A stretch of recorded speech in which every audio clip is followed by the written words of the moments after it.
बिस्मिल्लाहिर्रहमानिर्रहीम। अस्सलाम वालेकुम स्टूडेंट्स। अच्छा बेटा, 9th क्लास बायोलॉजी में अभी तक हमने यूजेस ऑफ एंजाइम्स और एंजाइम्स की प्रॉपर्टीज़ देखी थी। अब बेटा पेज नंबर 109 पर आपके पास हैं factors affecting the rate of enzyme action, यानी एंजाइम के काम पर कौन कौन सी चीज़ें असरअंदाज होती हैं। तो बेटा एंजाइम जिस एनवायरनमेंट में काम कर रहा होता है वो उस पर बहुत ज़्यादा अफेक्ट करता है। एंजाइम सेंसिटिव होता है अपने इन्वायरमेंट के लिए, यानी एंजाइम जो है अपने इन्वायरमेंट पर डिपेंड करता है। तो इन्वायरमेंट में कोई भी चीज़ अगर चेंज होती है, उसके फेवरेबल कंडीशन से बाहर जाती है, तो एंजाइम जो है वो अपना काम ख़त्म कर सकता है। यानी कोई भी फैक्टर हमारे इन्वायरमेंट का जो कि एंजाइम की केमिस्ट्री को चेंज करे या एंजाइम की शेप को चेंज करे, वो बेटा एंजाइम की एक्टिविटी पर इफेक्ट करता है, एंजाइम की एक्टिविटी पर असरअंदाज होता है। तो बेटा कुछ इंपॉर्टेंट फैक्टर्स जो हैं वो यहाँ पर आपको आगे डिस्क्राइब किए गए हैं, डिस्कस किए गए हैं। तो आए बेटा उन चीज़ों को देखते हैं। यहाँ पर बेटा सबसे पहले है टेम्परेचर, यानी हमारा टेम्परेचर किस तरह से डिपेंड करता है हमारे एंजाइम के काम के लिए। तो बेटा टेम्परेचर जो है इसके बढ़ने के साथ साथ एंजाइम की स्पीड भी बढ़ती है, यानी एंजाइम का काम भी टेम्परेचर के बढ़ने के साथ साथ बढ़ता है, लेकिन एक लिमिट तक, सिर्फ एक पॉइंट तक। उससे ज़्यादा बेटा अगर टेम्परेचर बढ़ा तो एंजाइम अपना काम ख़त्म कर सकता है, एंजाइम अपना काम रोक सकता है।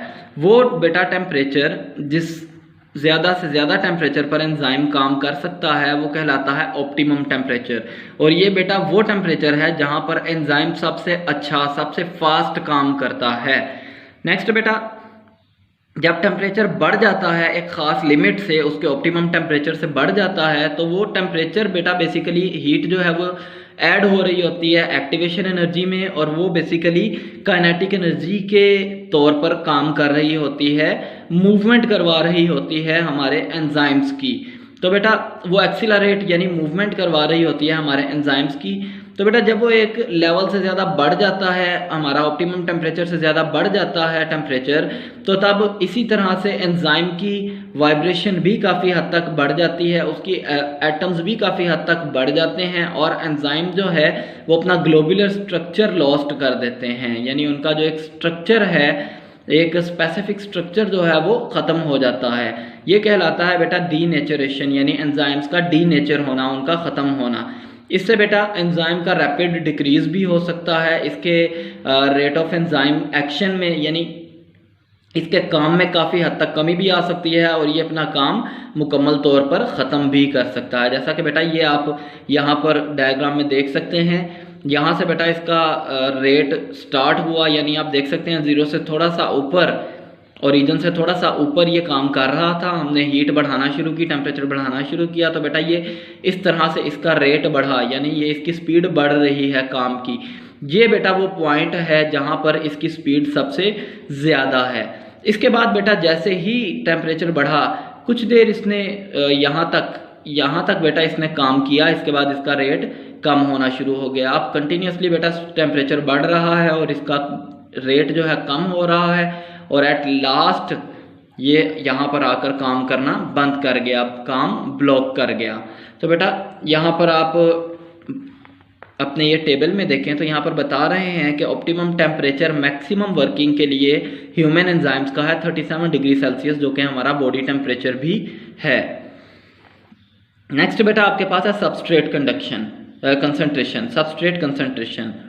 तो बेटा अगर आपके किसी भी केमिकल रिएक्शन में एंजाइम मौजूद है तो सबस्ट्रेट बढ़ने के साथ आपके एंजाइम का जो रेट है वर्किंग का वो भी बढ़ता है, यानी सबस्ट्रेट बढ़ता है तो एंजाइम का रेट ऑफ रिएक्शन भी बढ़ जाता है, एंजाइम का जो काम करने का तरीक़ाकार है वो अच्छा होता चला जाता है। क्योंकि बेटा ऑब्वियस सी बात है, जितने ज़्यादा सबस्ट्रेट होंगे उतना ही एंजाइम अच्छे तरीके से उनसे काम करेगा। लेट से आपके पास यहाँ पर बेटा 10 सबस्ट्रेट हैं और 10 एंजाइम हैं, तो हर एंजाइम के पास एक एक मॉलिक्यूल आएगा, और हर एंजाइम कम वक्त में ज़्यादा अच्छा काम कर सकेगा।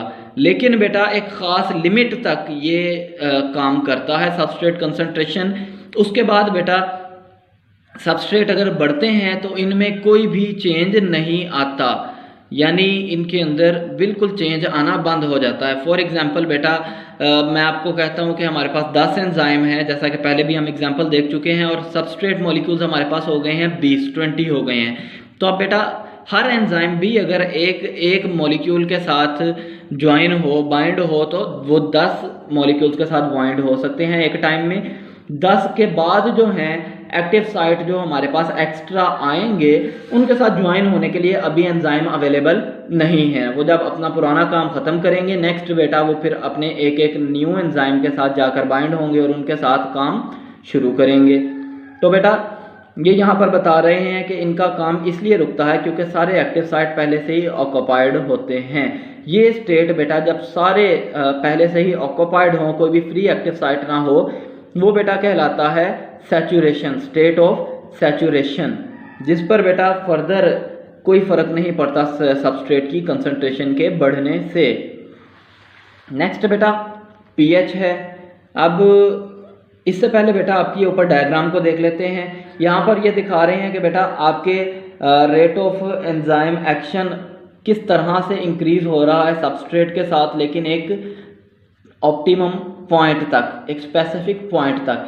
इसके बाद बेटा बेशक जितना मर्जी सबस्ट्रेट बढ़ता रहे, एंजाइम के काम को बिल्कुल फर्क नहीं पड़ता।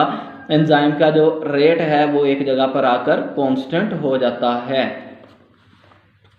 नेक्स्ट बेटा पीएच है।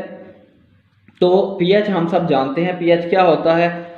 पीएच बेटा कहलाता है लेवल ऑफ एसिडिटी या लेवल ऑफ बेसिसिटी, कि आपका जो कंपाउंड है वो बेसिकली किस हद तक एसिड है या बेस है। तो बेटा हर एंजाइम को एक ऑप्टिमम पीएच चाहिए होती है, एक स्पेसिफिक पीएच चाहिए होती है। ये बहुत ही एक नैरो रेंज ऑफ पीएच पर काम करते हैं, यानी एक खास पीएच पर काम करते हैं। उससे ज़्यादा या उससे कम अगर हो तो ये बेटा काम छोड़ सकते हैं। ये पीएच कहलाती है ऑप्टिमम पीएच। इस पीएच में बेटा थोड़ा सा भी चेंज अगर आए तो पीएच के ये चेंज की वजह से एंजाइम रिटार्डेशन कर देता है अपनी एक्टिविटी में, यानी अपने काम को छोड़ देता है, और कई दफ़ा एंजाइम अपना काम बिल्कुल ब्लॉक भी कर देता है, यानी बिल्कुल ही ख़त्म कर देता है। हर एंजाइम बेटा ऑप्टिमम पीएच पर काम करता है। यहाँ पर एग्जांपल्स दी गई हैं, इन एंजाइम्स की एग्जांपल्स को देखते हैं। बेटा पेप्सिन एंजाइम जो कि स्टमक में काम करता है, ये बेटा एसिडिक मीडियम में काम करता है, एसिडिक एनवायरनमेंट में काम करता है, मतलब लो पीएच पर काम करता है। जबकि ट्रिप्सिन एंजाइम जो कि हमारे स्मॉल इंटेस्टाइन में काम करता है, ये बेटा एल्कलाइन यानी बेसिक मीडियम, एल्कलाइन मीडियम यानी बेसिक मीडियम कहलाता है। बेटा ये बेसिक मीडियम को एल्कलाइन मीडियम भी कहा जाता है। तो ये बेटा हाई पीएच पर काम करता है।